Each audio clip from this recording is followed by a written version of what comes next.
Hey everyone, welcome back to the channel. Thank you for being here. My name is Andrew, coming to you from the beautiful Carolinas. Today's topic is going to be, it has to be on their terms. Think about that for a minute. Everyone, if you like the content, please like, subscribe, and share. So when you were in the narcissistic relationship, so many things had to be on the terms of the narcissist.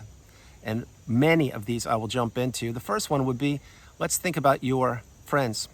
Before you met the narcissist, you had probably a lot of friends and built up relationships over the years. Then, lo and behold, you meet the narcissist, and what happens? Well, number one, a wedge was being driven between you and these friends, I'll tell you that. And number two is these friends would slowly disappear. They would not be in the place that they were previously. Why I say that is because, keep in mind, the narcissist is always trying to drive a wedge between you and other individuals. So that had to be on their terms also. So really understand what I'm sharing here.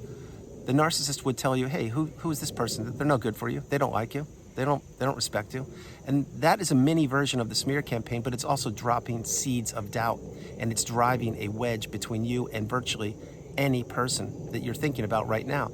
Now, that person was being played. They were being manipulated, and so were you. You did not know what narcissism was. Now you're getting the wisdom on my channel. You're becoming awakened and aware, educated, and empowered. And this is a good thing. It's unfortunate that we had to go through these relationships, but that's the way the world is these days, and we need to insulate and protect ourselves. But it had to be on their terms. Think about the vacations you went on. Did you get to pick out the vacation spots? Maybe you did. I doubt it. They usually would probably steer you in a direction of a place that they wanted to go to. Example, if you were all excited about going to a certain place on the planet for a vacation, well, if they did go where you wanted them to go, well, first of all, it would probably vacation would be ruined, let's be honest there. But second of all, the vacation spot would not be someplace that they wanted to go to, so they would probably pout or temper tantrum or rage fit.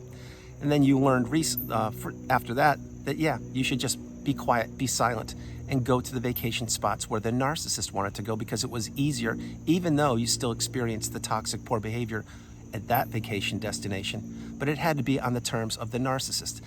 Think about what I'm sharing. Same thing with a simple one. Your hair, what hairstyle you have. Do you have long hair, short hair, curly, whatever it is?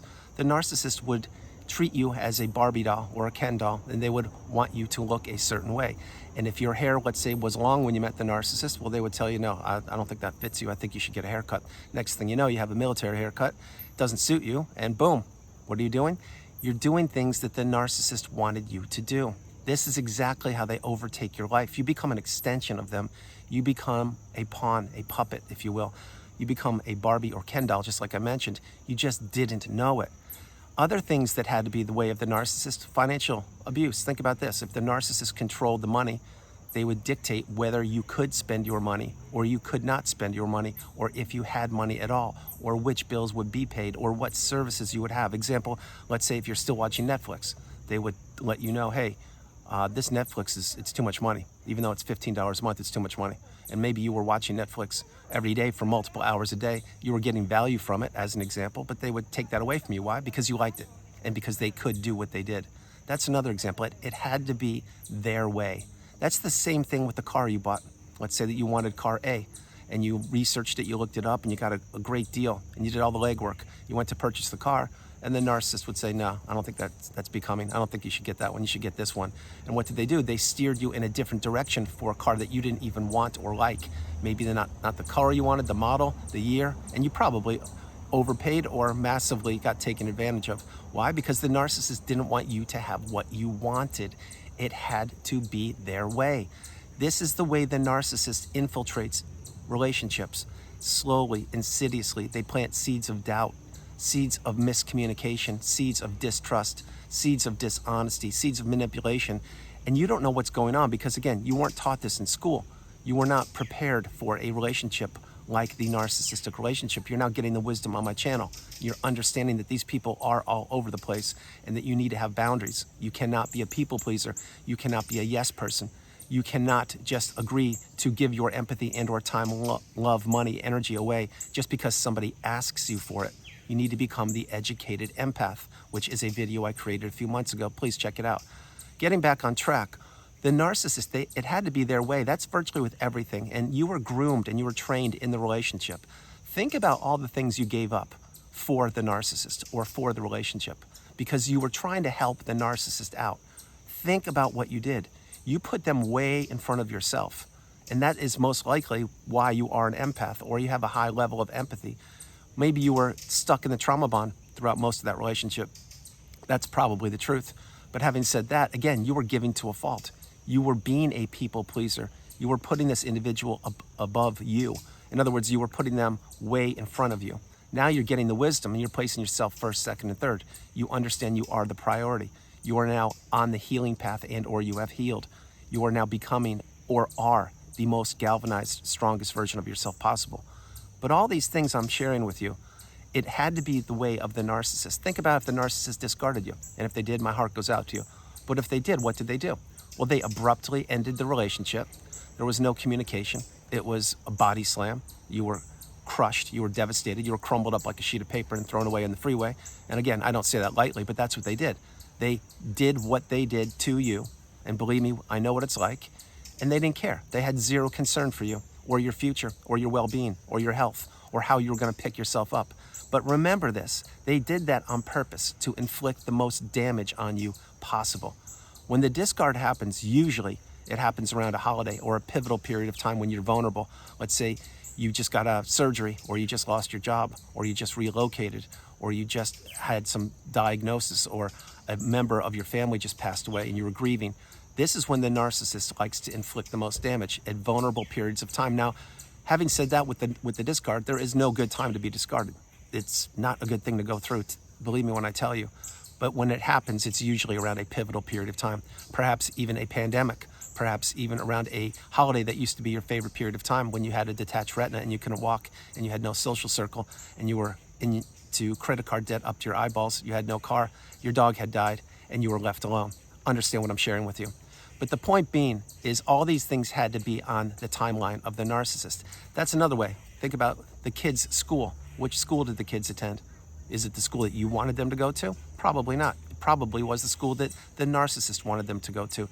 Same thing with the kids' friends, who the kids could insulate themselves with or play with or spend time with.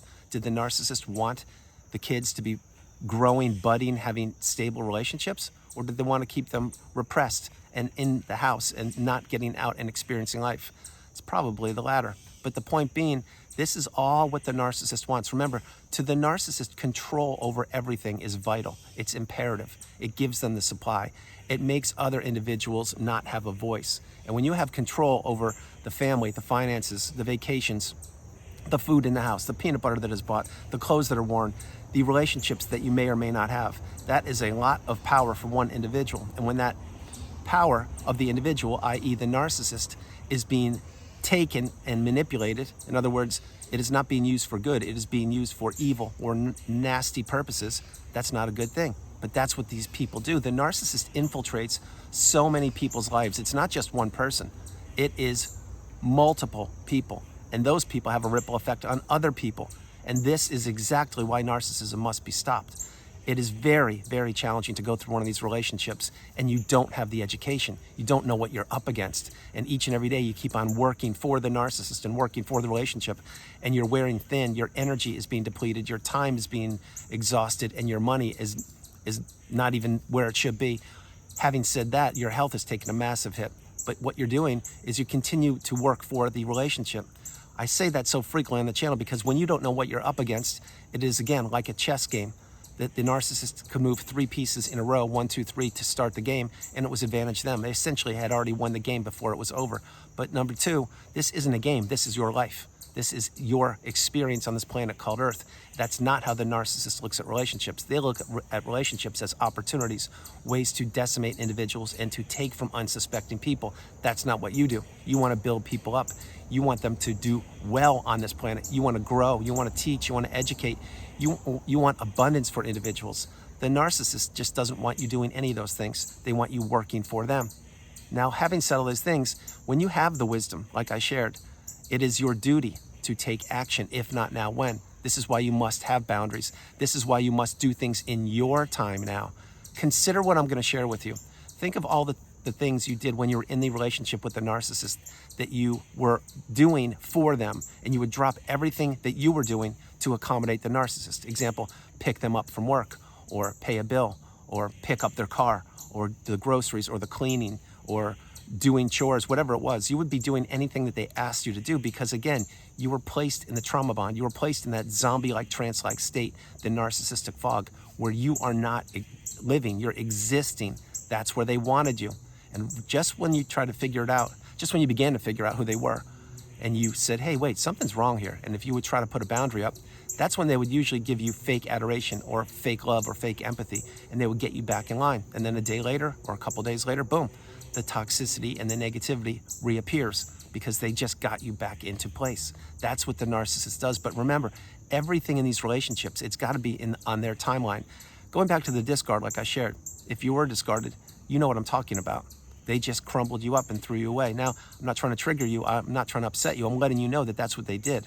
But they did not think you would make it. They did not think that you would thrive. They did not think that you would heal. They did not think you would learn about the creature that they are. They did not think you would educate yourself. And they did not think that you would ever, ever close the chapter on the book of the narcissist, block them, go no contact, delete them, and all flying monkeys and people associated with them, and begin living your best life. They didn't think that, and I'll tell you why. Because most of their previous relationships probably did not get the wisdom. Some of them may not even be on the planet. Others could not break the trauma bond, and that's why the narcissist goes back to those people to recycle them over and over and over again. And each time they recycle past relationships, the abuse is more damaging, it's a shorter period of time, and these people stay trapped, and they stay stuck in this mental prison, if you will. That's what happens. That's why the narcissist hoovers individuals. When they're hoovering somebody, they're testing them to see if they've done the hard work, if they've identified that they are a narcissist, if they will accept a hoover and or open a door of communication. Remember, accepting a hoover is not the path. It will never benefit you. It never has benefited anybody in the history of this planet, and it won't benefit you. I'm saying that because a hoover, all it is you are introducing another leg of the toxic narcissistic relationship into your life. And the narcissist knows what makes you tick. They already figured out exactly everything about you. And now they know you haven't healed. And now they know they can administer a little bit more of that drug into your veins of narcissism, and that you will tolerate the poor behavior until you get discarded again. And that's how the cycle goes on and on and on and on. The path for you is to remove yourself from this relationship and understand that all the things you did for the narcissist, that those things are in the past. I know that's a tough pill to swallow, but it's reality. Living in the present moment is the path. Learning from the past and not making those mistakes or replicating those behaviors is the way to go. And not thinking about the future. What ifs, the possibilities, what ifs. Anything you're thinking about in the future, there's a high likelihood it won't happen. So don't live in the future. Don't stay stuck in the past. Live in the present moment. That's how I live my life, and that's what I suggest you do, because that is the abundance. That is where the abundance takes place. That is a place to be that not many people reach, but you will reach there once you've healed and once you understand that you are the priority. You come first, second, and third. But understand this message. It's a message of hope, of inspiration. It's understanding that everything you did, or most things you did in that relationship, it was on the timeline of the narcissist, and they knew exactly what they were doing. You may have thought that you were in control for a period of time, and perhaps you were, because the narcissist allowed you to be in control for a period of time. Bear in mind, when you enter these toxic relationships and you're entering a relationship with a narcissist, all they need to do is size you up, weaponize your empathy, figure out how much money you have and what your hopes, dreams, and aspirations are. And of course, they will figure out who your network of family and friends are, and they will drive wedges between those individuals to isolate you and have you become an extension of them, the narcissist, and then you will be stuck in that zombie-like, trance-like state. I repeated myself many times in this video on purpose to let you know that if you are in a narcissistic relationship, the path, sincerely, is to kick them to the curb and to remove the toxicity from your life. Every day you're walking around on eggshells, every day you're walking around being gaslit or given the silent treatment is one day too long. Understand the message. So guys, that's the video. I hope you liked it. I love doing it from the beautiful Carolinas. This is Andrew. Namaste. Have a great afternoon, evening, or morning, no matter where you are on the planet. You are not alone. Remember that. You are not alone. I love you all. God bless you, and have a great day. Keep this in mind. Think of all the things you did in that relationship and whose timeline were those things on. I'm going to tell you right now, they weren't on yours. They were on the narcissist's. And now the narcissist has moved on to another source of supply. It's what they've done. and they are doing the same thing with that individual that they did with you, just in a different period of their existence. Remember, guys, you're not alone. I love you all, and I'll talk to you tomorrow. All right, bye.